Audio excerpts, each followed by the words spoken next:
The story begins thousands of years ago, long before even the pyramids of Egypt were built. At that time, there was a country called Kandak, where the people lived under the command of a king. For centuries, its people had dreamed of making their land the most powerful nation in the world. But everything changed when a king named Akhenaten took the throne. He ruled through brutality, using his army to oppress the people, and became known as the most ruthless ruler of his time. In truth, he was a master of dark magic, and his ultimate goal was to create a crown called Sabak. Once obtained, it would make him impossible to defeat. However, to create this crown, he needed a rare stone called eternium. This was a unique, magically charged mineral found only in Kandak. He forced his own people into slavery, making them mine eternium against their will. Whenever a slave found even a fragment of the stone, they would rush to hand it over to a watchman in exchange for a reward. But often other slaves would attack along the way, trying to steal the stone for themselves. Now we see a slave named Yao being chased and attacked as others try to take his piece of the stone. At that moment, a boy named Haru steps in and saves him, safely escorting him to a soldier. But when Yao asks for his reward, the soldier suddenly stabs him in the stomach and throws him off a cliff. Witnessing such a horrifying scene, Haru is shaken to his core. His father quickly pulls him away from the spot. Haru had always dreamed of freeing his people from slavery, but his father warned him. Every rebel before him had ended up buried in graves. Even so, he decided to unite the people and stand against the cruel king. Suddenly, he ran forward, snatched a piece of eternium from a soldier's hand, and carved a symbol of freedom with his own hands, igniting a spark of rebellion in the hearts of the people. Akhenaten understood that this small spark could soon turn into a raging fire, so he ordered Haru to be executed in front of everyone. Even in his final moments, Haru continued to shout for freedom,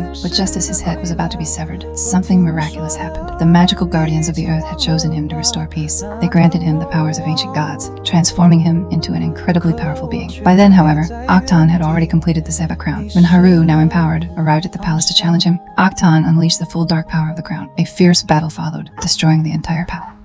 In the end, Haru emerged victorious, but before dying, Akhenaten hid the Sabak crown so that no human could ever possess it. After that day, Haru was never seen again, but according to an ancient legend, when the people of Kandak cry out in desperation, he will return and free them once more. The story then shifts to the present day in Kandak, where a foreign terrorist group called Intergang has taken control. People are required to show documents to guards just to leave the city. One day, as a van is about to be inspected, a 14-year-old boy named Shimon secretly tries to cross the border on his skateboard, but he is quickly caught by a guard, who orders him to stand in line for inspection. Ammon responds angrily. Meanwhile, the guard allows a man named Karim to drive the van through. As the guard checks his wrist device, the image of a fugitive named Adriana appears. At that moment, we see that Adriana is actually hiding inside the van, while Amon walks alongside it. In fact, Amon is her son, and he wants to join her on a mission to find the Sabak crown. However, she convinces him to go back home. Following a map, they eventually reach a mountain where the crown is said to be hidden. There, Adriana looks at a pendant given to her by her grandmother, one made from the very same eternium stone. At that moment, Samir said that if they sold the stone in the black market, it would fetch a very high price. However, it was a family heirloom pendant that had been passed down for centuries, which is why it meant a great deal to Adriana. Then Karim, the driver and Adriana's brother, remarked sarcastically that she got the pendant, while all he inherited was an old coat and baldness. After reaching the mountain, the three of them began searching for the crown, while Karim stayed behind in their car to keep watch. As soon as they entered the mountain, Ismail suddenly disappeared, and Samir went looking for him. Outside, Karim was sitting in the car, listening to music, when he suddenly saw Samir falling down from the mountain. Karim immediately ran to help, but suddenly several soldiers surrounded him from all sides. Meanwhile, inside the mountain, Ismail suddenly appeared in front of Adriana, startling her. She asked where Samir was, and he casually replied that Samir had gone to get some fresh air. Soon, the two of them reached the tomb of Adam. Not far from there, the crown of Sabbath was right within reach, and Adriana leaped between two massive rocks and successfully claimed it. At that very moment, the soldiers who had captured Karim entered the cave and arrested Ismail. He shouted for Adriana to run, but the leader of the soldiers pointed a gun at Karim's head. To save her brother's life, Adriana decided to surrender herself. She bowed her head at Adam's tomb and recited a special incantation. Suddenly, a bright light filled the area, and a mysterious man appeared before them. He lifted one of the soldiers and killed him with powerful electric shocks. The remaining soldiers immediately opened fire on him. Taking advantage of the chaos, Adriana escaped with Karim. The soldier's bullets had no effect on the mysterious warrior. Using his incredible speed, he eliminated them effortlessly. Meanwhile, as Adriana was carrying the crown, a massive rock was about to fall on her, but at the last moment, the warrior saved her life. This warrior was Black Adam, who had been imprisoned inside the mountain for thousands of years. Now, after such a long time, he had finally emerged, only to face new enemies. Helicopters arrived and began attacking him, something he had never imagined, humans advancing this far in technology. On the other side, Adriana and Karim reached their van and quickly drove away. She told him that she had successfully retrieved the crown and completed her mission. Not far from them, a fierce battle had already begun. Black Adam destroyed two helicopters by crashing them into each other, igniting a massive fire. Within moments, hundreds of vehicles filled with soldiers arrived, but he stood in one place and wiped them out with his powers. After destroying everything around him, he appeared in front of Adriana's van. Just then, a final soldier threw a bomb at him. Even the powerful explosion had no effect. He killed the last soldier and walked away, slightly injured. Kareem sighed in relief, thinking the danger had passed. But at that very moment, due to his injuries, Black Adam suddenly fell back down to the ground. Meanwhile, Ismail was still inside the mountain when he received a call from a member of his terrorist group. In reality, he had come as an undercover agent, using Adriana to obtain the crown. However, this time his mission had failed, and now he would have to track her down and take the crown from her. On the other side, when Hawkman learned that Black Adam was alive again, he immediately ordered his team of superheroes into action. The team included a girl named Cyclone, who had the power to control wind, and a boy named Atom Smasher, who could change the size of his body. The most powerful member of the team was Dr. Fate. Soon all three arrived at Hawkman's mansion in the United States after being called. They were informed that they were about to embark on an international mission. Hawkman wanted them to go to Kahndaq and capture a superhuman known as Black Adam and bring him before him. This team was known as the Justice Society, and along with the others, soon boarded a super ship and set off. Hawkman explained that the ship couldn't be destroyed because its outer layer was made from a special metal. A few hours later, when Black Adam opened his eyes, he found himself in Amon's room. He got up from the bed and used his powers to heal all of his injuries. That's when he realized that 5,000 years had passed since he had been imprisoned in the mountain. Meanwhile, in the living room, Adriana was researching the valuable crown. Suddenly, she noticed some words written on the inside of it. It read, "Life itself is the path to death." At the same time, Eamon told him in his room that after he disappeared, other nations took control of Kahndaq and enslaved its people. However, the people of Kahndaq built a statue in his honor because they firmly believed that one day he would return to save them. But after hearing all this, Black Adam said he was no hero and suddenly broke through the wall and left. Now he set out to explore this new world. Amon secretly followed through a hidden passage in his room so his mother wouldn't find out. On the other side, the Justice Society ship was about to reach Kahndaq. Dr. Fate explained the plan to the team. He said that if they wanted to capture him, they would have to make him say Shazam. The moment he said it, all his powers would vanish, making it easy to capture him. Meanwhile, Amon, while running, stole a soldier's radio and sent a message to the rest of the troops that Kahndaq's champion had returned. The soldiers immediately began chasing him, but he escaped on his skateboard. Using his hands, he formed a triangle to try to signal Black Adam. However, within moments, the soldiers caught and arrested him. His mother rushed in to save him. Adriana somehow managed to convince the guards and got him released, but soon the soldiers discovered that she was also a wanted criminal. She immediately tried to escape, and at that very moment, Black Adam arrived to save them from the soldiers. Suddenly, one of the guards struck him on the head with an iron rod, but he lifted the guard and hurled him far into the air. The soldiers opened fire on him, but the champion eliminated them one by one. As he flew into the sky carrying two enemies, the Justice Society ship appeared right in front of him. He dropped the soldiers from the sky, and Hawkman jumped out of the ship to save them. Mid-air, he activated his suit and safely landed on the ground with both soldiers. However, his bravery was in vain, because Black Adam soon struck them with lightning and killed them. Moments later, Dr. Fate arrived and asked him to surrender himself, but Black Adam replied that before dying, he had been a slave, and now he had been reborn as a god, and he would never bow to anyone. Dr. Fate attacked him, and to distract him, created an illusion of the city from 5,000 years ago, using his mind. Seeing his old city left Black Adam stunned, and in that instant, Hawkman seized the opportunity and delivered a powerful blow. In anger, Black Adam unleashed strong electric shots on Hawkman, and then dragged him into the air, beating him relentlessly. Dr. Fate intervened and threw Black Adam back to the ground. Now it was Cyclone and Atom Smasher's turn to attack. Cyclone used her powers to create a massive tornado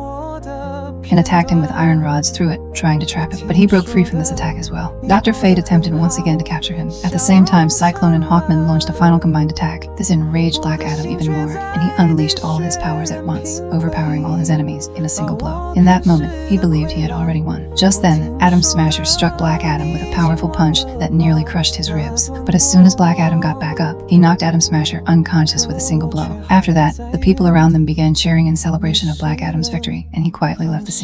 Meanwhile, Dr. Fate told his team not to pursue Black Adam because he knew none of them had the strength to defeat him. He then went with his team to Adriana, since he had seen in a vision that the crown of Sabak was with her. However, she insisted that she didn't have any crown. At the same time, it is revealed that during the battle between the Justice Society and Black Adam, Amon had secretly taken the crown and hidden it in his bag before escaping. Later, Adriana decided to go with a team of heroes to the palace where Black Adam lived. According to an ancient legend, 5,000 years ago, Black Adam had gone to that same palace to free his people. However, members of the Justice Society claimed that he hadn't gone there to bring freedom, but to take revenge. Because of his overwhelming rage, his powers spiraled out of control, and the entire palace was destroyed. After that, the magical guardians of Earth declared that he was unworthy of using his powers and imprisoned him in a tomb. Eventually, after 5,000 years, Adriana was the one who set him free again. Now, when Adriana arrived in front of Black Adam with the heroes, he agreed to listen to her. On the other side, when Eamon returned home, he was shocked to see that Ishmael was still alive. Suddenly, Ishmael pointed a gun at him, revealing that he was a traitor who had come to steal the crown. He threatened Amon and Kareem, demanding that they hand over the bag. but Karim couldn't let such a powerful crown fall into the hands of someone as dangerous as Ishmael, so he attacked him and told Amon to run away with the crown. During the struggle, Karim was shot in the stomach, but by then, Amon had already escaped through a hidden passage in his room. Meanwhile, during the meeting between Black Adam and the Justice Society, Amon called Adriana and told her everything that had happened. He explained that Intergang was relentlessly chasing him and that he was hiding inside a building. Hearing this, Adriana pleaded with Black Adam to save her son. Black Adam immediately set out to rescue him. When he arrived, he saw that the terrorists had already captured Amon. He demanded that they release him, but instead, one of them threw Amon down from above. At the last moment, Black Adam caught him and saved his life. He then moved to eliminate the remaining criminals, but during the chaos, Ishmael held a gun to Amon's head and took him away. He opened the bag and asked where the crown was, but Amon refused to say anything. Ishmael then took him hostage. When Black Adam learned about this, he was consumed with rage. Ishmael had hidden Amon inside the trunk of a flying motorcycle. From there, Amon managed to call his mother and told her that he had been captured. Hearing this, the Justice Society also set out on a mission to rescue him. Black Adam began searching each motorcycle one by one, taking down enemies along the way. Hawkman tried to stop him from killing people like that, but the champion wasn't someone who took orders from anyone. Eventually, he checked the last motorcycle and said that Amon wasn't there either. In reality, Ishmael had sent his men on the motorcycles just to distract him, while he himself escaped with Amon in a truck. Meanwhile, Dr. Fate arrived at Adriana's house, knowing that the crown was hidden there. When he got inside, he saw Karim lying on the ground, badly wounded from a gunshot. Karim's condition was extremely critical, and it felt like his final moments had arrived. But just then, Dr. Fate told him to stay calm. In reality, he could see the future, and he said that Karim would not die today. He would be killed by an electric shock. Hearing this, Karim felt relieved, though it also meant he might have to give up his work as an electrician. Karim's treatment began aboard the ship, and meanwhile, Adriana was shocked to see Dr. Fate in her home. He reassured her that he and his team would find Amon. Moments later, Black Adam and Hawkman also arrived, bringing along 2 Intergang thugs so that Dr. Fate could read their minds. But suddenly, Black Adam lifted them thousands of feet into the air and began interrogating them, threatening to drop them. Even after getting the answers he wanted, he threw them down anyway. Poor Hawkman somehow managed to save them from falling. Still, Black Adam had no intention of letting them live. He came at them in anger to finish them off, but Hawkman attacked him. Their intense fight completely destroyed the house, and during the chaos, Savik came into possession of the crown. In the end, after securing the crown, they all decided to work together so they could use its power to save Amon. They set out on their mission, but then Dr. Fate had a vision of the future. Hawkman would die in the coming battle. Revealing this, he said that they would soon have to say goodbye to each other. Soon after, they reached the Al-Hadidiyah mountain and came up with a plan to save every member of the team. When the time came,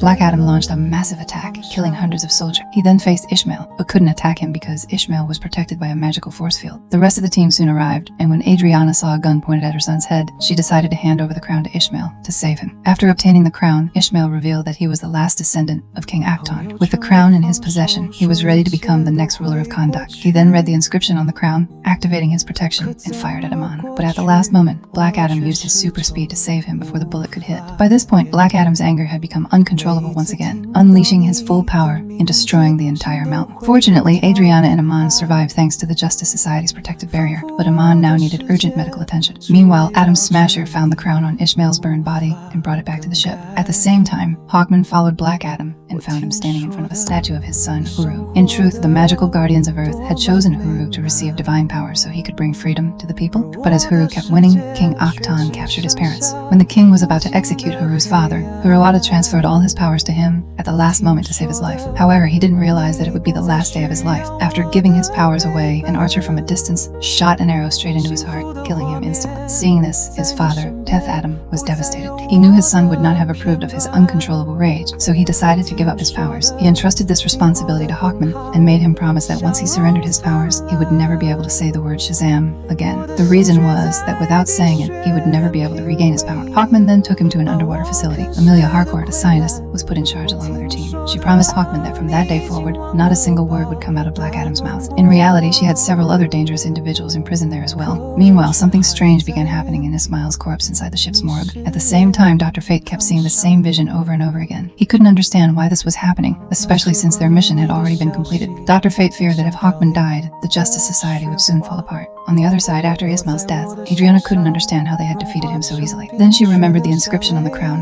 which meant, "Life is the path to death." However, before dying, Ismail had recited the reverse incantation, "Death is the path to life." Adriana quickly flipped the crown and realized that reading the reversed incantation with the crown inverted would also come true. That's why Ismail had said those words before dying. She finally understood that his plan all along was for Black Adam to kill him, so that he could be resurrected and seize the throne of Kondak. As soon as she figured it out, the crown suddenly disappeared, and Sabak rose from the depths of the sea. At that very moment, Hawkman launched the missile attack at him, but Sabak destroyed their ship. The Justice Society then decided to work together to stop him from claiming, because if he succeeded, no one would be able to defeat him. With the help of his teammates, Hawkman managed to injure Sabak. But but when Sabak struck back, he was knocked unconscious. Dr. Fate realized that his vision of the future was about to come true. He created a protective barrier around the palace and prevented his team from entering. He was ready to sacrifice his own life to save his closest friend. For the first time, he couldn't clearly see what would happen next. Hawkman, however, refused to let his friend go like that. He tried to break through the barrier, but failed. Meanwhile, Dr. Fate left the others outside and went to stop Sabak alone. He believed Black Adam would come to help defeat him. During the battle, Dr. Fate sent a signal to Black Adam, indicating that only he could defeat Sabak. Using his powers, he freed him from his restraints. The guards rushed in to stop him, but even without his powers, he fought them off and leaped into the sea. At that same moment, Sabak delivered a final blow to Dr. Fate, shattering the palace's protective barrier. Hawkman realized his friend was taking his last breaths and rushed to save him. But by the time he arrived, Dr. Fate was already dead. Sabak took his place on the throne, unleashing a massive inferno and becoming the ruler of Kahndaq. His demonic army emerged from the underworld and began attacking civilians. Adriana stood ready to fight them, and her brother Kareem arrived at the scene. He wasn't afraid of the zombies, believing what Dr. Fate had said, that he would die by an electric shock. At Adriana's request, Amon called on the people to stand together and fight back. Meanwhile, Black Adam emerged from the sea and shouted, "Shazam!" regaining his powers instantly. Sabak attempted to assert his dominance by toppling the statue of her. It was about to crush Amon when Black Adam arrived just in time and saved him. He then confronted Sabak directly, and Hawkman's life was spared. A fierce battle broke out between Black Adam and Sabak. Within moments, Sabak began gaining the upper hand, prompting Hawkman to step in. He attacked Sabak but was severely injured, just as Dr. Fate had foreseen. However, that wasn't his real body. Using Fate's helmet, he had created multiple copies of himself, and together they launched a coordinated attack. At the same time, Black Adam used his immense strength to tear Sabak's body into two halves. Instantly, all the underworld zombies vanished. The people erupted in celebration, cheering in victory. Despite their differences, Black Adam and Hawkman extended a hand of friendship to each other. In the end, Dr. Fate's helmet, having fulfilled its purpose, disappeared on its own. The Justice Society decided to abandon their mission to capture Black Adam, as he had saved everyone. The team returned to the United States, while Black Adam remained in Kahndaq. He sat on the throne, and the people asked him to rule as their king. But in a single moment, he destroyed the throne, putting an end to that idea. He declared that he did not want to be their king, but their protector.